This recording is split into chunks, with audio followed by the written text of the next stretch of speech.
What's up, guys and gals? Your host with the most, Griever, as always, here to bring you guys the next piece of One Piece, chapter 1074, entitled Mark III. Not Mark II, not Mark IV, but Mark III. And here is my give a fuck factor, somewhere down here. Somewhere, not quite zero, like...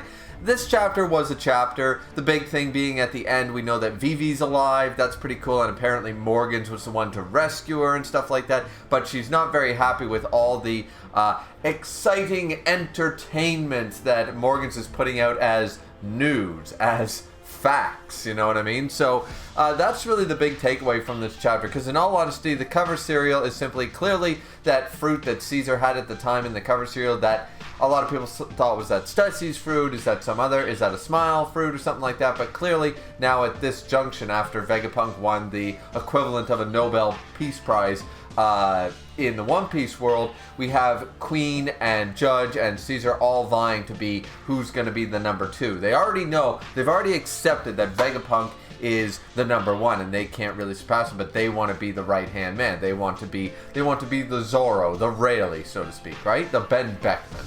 And a fun fact, still one of the most intelligent characters as far as we know, at least as far as the East Blue is concerned, so, yeah. But anyways, I wonder if Ben Beckman is a scientist. Nah, probably not. Anyways, so, as you guys probably know, I'm not the hugest fan of the sci-fi thing, the hoverboard, the Futurama episode that is Egghead Island.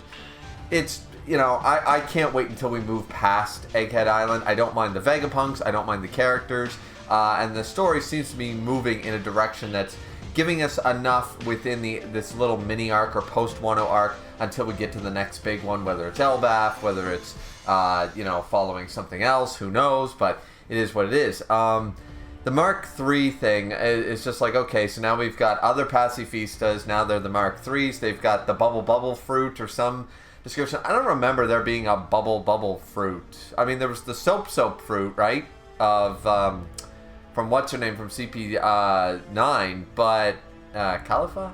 Yeah, anyways. So she had the soap fruit, but this is more like a bubble shield sort of idea. Anyways, point is that the Mark IIIs are still going and they're defending Egghead, and Sentomaru's awake and alive, and he's ordering all the not 1, not 2, but apparently 50 odd units of the all 50 Mark III units are to engage the enemy sort of idea, right? Quite interesting in that regard, I guess, but as I said, once again, like, I don't really care what mark of the Pacifistas there are. Pacifistas are old news. Pacifistas aren't a threat to the echelon that we've reached at this point, so it's not as exciting anymore, you know what I mean?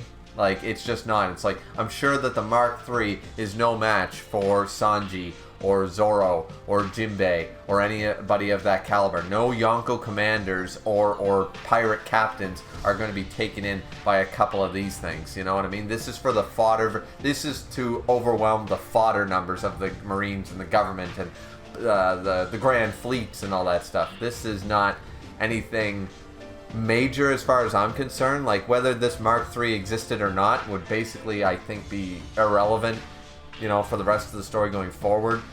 At least that's just the way I'm feeling about it. Maybe I'm being a little cynical, but that's why this review was out so late. I had no real, like, this chapter was kind of meh to me. It's like, okay, the Mark III, woohoo!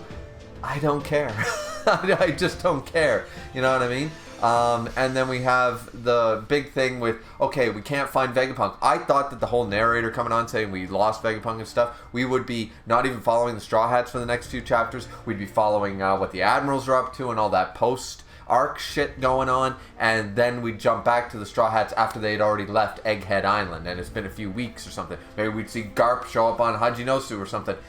But no, we're still on this fucking Futurama episode of an arc, and we still don't know. Now there's still the mystery person. So Stussy wasn't the one to lower the Frontier Dome, and they still have lost control of the Frontier Dome, the shields or whatever. The shields are still up, and all that stuff. And apparently somebody attacked Edison as well in the background. So, like, I guess I'm still invested, a little interested in that, but not really, unless it turns out to be someone cool, like someone like a familiar face, or someone like, once again, a lot of people thought that the original person that Vegapunk contacted was Scopper Gabon or somebody like that. if we got something like that, it'd be kind of cool. Like, what if it's another member of CP0 that we're not aware of or something like that? Like, it might be cool, you know, hidden amongst everything, but either way. Or maybe Shaka's evil. Some people have thrown that out, that number one body is actually evil. You know, sort of like an Ultron thing, connected to the internet for all of 5 minutes and decided, nope, Marines, pirates, all of you are nasty. Everybody nasty. Everybody gotta go. Everybody got to fucking go. So some people have summarized that that's a possibility with the huge, like, basically internet brain that Vegapunk created. So there's that possibility. One good thing about there's a double page spread in that I actually really quite enjoy. Zoro looking like a badass with his swords and stuff. The drip, be real, but those boots got to go. Once again, ruining Zoro's drip somehow. I don't know how. Stussy there looking like hubba, and Brooke just wants to join the Apollo 13 team and be up in space or some shit, you know? And Houston, we have a problem. Yo, but it doesn't matter to me because I don't need oxygen to breathe. Yo, you know? So, like, you know, like, Brooke is actually the one thing out of this chapter that I just enjoyed. When I saw that, I was like, all right, Stussy, hubba. Zoro from the waist up looking pretty stellar, and then Brooke just going 11, dialing that shit up to 11 and looking like an astronaut should. Just love it, you know. The double page spread though does show us a couple of interesting things here. The one thing that I really want to note is that Lucci and Kaku have been brought up here. It's still passed out, still comatose, and Nami is like, you guys took, like, I saw a couple of reviews and people are like, oh man, Nami talking trash, but no one's bringing as to why she's talking smack to Lucci and Kaku. It's because she hasn't forgiven them for Enies Lobby and the capture of Robin. Because you can see Robin right there. I haven't seen any of I only watched about 3 reviews on this, you know, I'm behind on a couple, but I watched 3 reviewers and nobody seemed to bring up the fact as to why Nami was doing this. People brought up that she was, but no one said what was her motivation. No one brought up, I mean, maybe it's so obvious, but that was a cool thing that Robin's like, hey, it's that's ancient history. That was over 2 years ago. We're good now. We're good. You know, like, you know, it doesn't matter to me that Lucci and Kaku are here and stuff. And Nami's just like, no, fuck these guys. Fuck them. You tried to take Robin away from us. The whole Water 7 Enies Lobby incident, the marriage destroyed because of you. You know, and she just not having any of it, right? Because you can make the argument, I mean, Mary was never going to go. That was kind of her, like, 110%. All the gas was out of the tank, and she still went. But still, there was a lot of emotions to, I would argue, one of the, still considered one of, if not the best arcs in One Piece, being Water 7 / Enies Lobby. And it's a nice callback here that they're not just like, oh, it's Lucci and Kaku.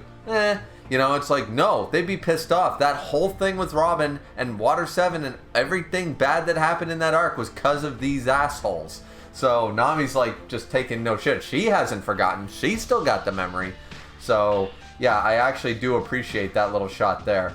And then, yeah, so they can't find Vegapunk, but they still found Bonnie. Now, this is quite interesting. So I thought Bonnie might have disappeared with Vegapunk and stuff, whereas now they don't know that Vegapunk has transformed into a child at this point.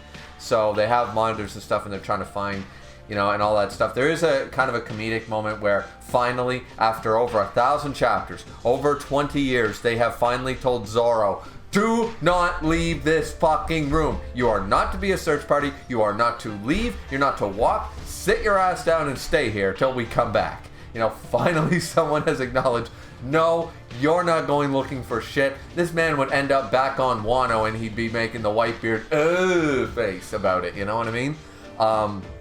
So yeah, there's also a very disrespectful but awesome moment where Luffy and Zoro are just laying there, chilling on the couch. There's Kaku and Lucci at their feet and they're just like, these guys bring back some memories. Yeah, I wonder how Iceberg's doing. Yeah.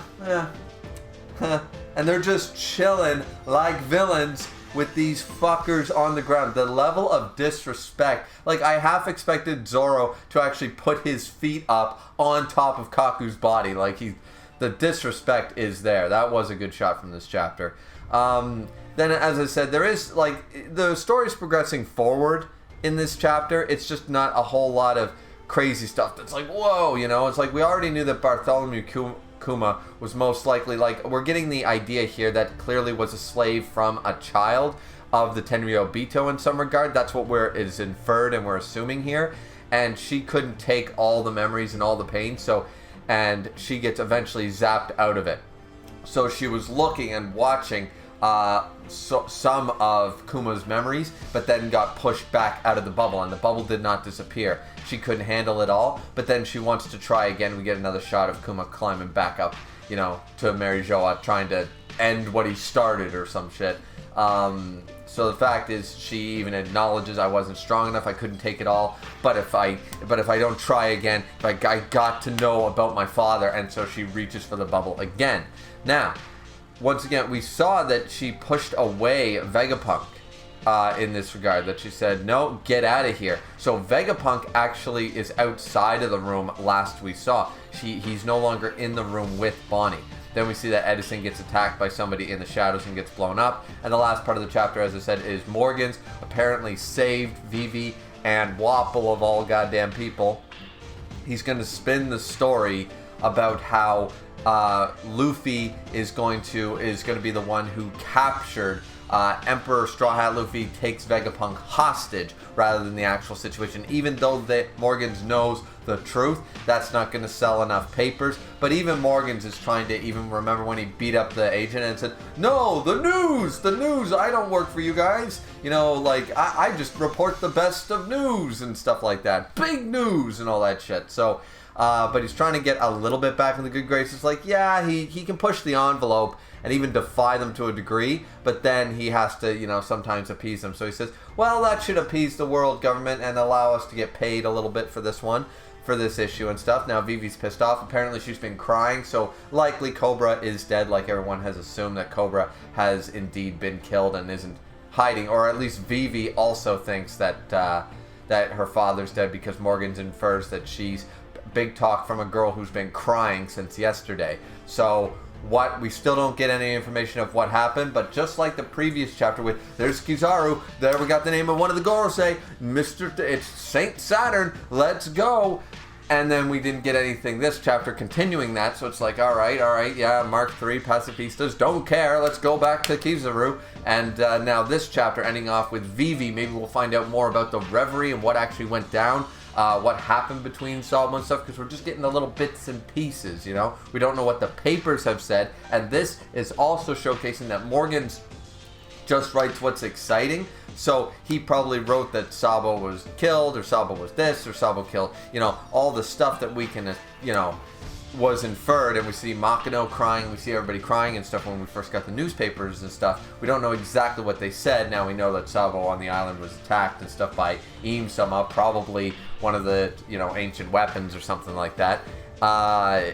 Here we got Vivi now, maybe if we continue this one, or at the beginning of the next chapter, we're going to jump away again, and then we'll get another drop. It seems like Oda's doing this system where he's like, okay, so I'm going to showcase some really badass shit at the end of the chapter, and then go back to the Straw Hats for a little bit, and then end with other crazy shit happening at the end of the chapter, and maybe third time's a charm. For chapter 1075, we'll go back to Egghead. Egghead shit'll happen, and then the end of the chapter, it'll be like, here's Garp showing up to Hajinosu or something. It seems like Oda keeps using the end of the chapter to showcase some characters and all the different moving parts that are, well, on the move, so to speak. So, I mean, that's the chapter. As I said, it's not a bad chapter in any regard. I just found, and there's clearly stuff to talk about, I'm still yammering on here, but I just personally was sort of like meh about the chapter. Like, yeah, I'm sort of interested in Kuma's stuff, but we didn't really learn anything. He was a slave. Alright? And we learned there's more Pacifistas. Great. And nothing actually has happened in Egghead. The Straw Hats, you know, Vegapunk still disappeared. And CP0 still knocked out. And they're no further on than where they were. So really, nothing's changed there. I mean, Edison was attacked. And then we jump over to Vivi. So, like, you can summary, and even in the cover serial, the three stooges of science are still at it. Like, you know. So realistically, nothing wow factor really happening, you know, for this chapter. I just felt like, okay. Like, it was an alright chapter. Nothing mind-boggling, nothing crazy. But we need these chapters. They're just a little more difficult to review, I find. You know, anything to theorize about, anything to talk about, you know. So, anyways, it is what it is. That's the chapter anyways, you know. I'm more excited. I liked the previous chapters a little bit more. And as I said, I'm not crazy about the futuristic Straw Hats, you know. This isn't Metroid Prime where we're going to become space pirates. You know, like, can we, you know, get off of Egghead and go back to being pirates, please? Like, seriously, I was never a huge fan of Futurama to begin with, and I don't like this whole let's live in a futuristic city thing for now. You know, it feels like a Family Guy episode, like a parody episode, rather than, you know, anything else to me right now. So, and now that the actual Vegapunk, the Stella body, has disappeared, I doubt we're getting anything more on. Any more lore on devil fruits or anything like that. So, can we move on from Egghead? Like, seriously? So, that's just my thoughts. But what do you guys think? That's chapter 1074. Not a bad chapter, not a great chapter, just a chapter. Hopefully 1075 is better. That's it from me. Like, comment, and subscribe, and we'll see you guys back here next time. Have a good one. Sayonara.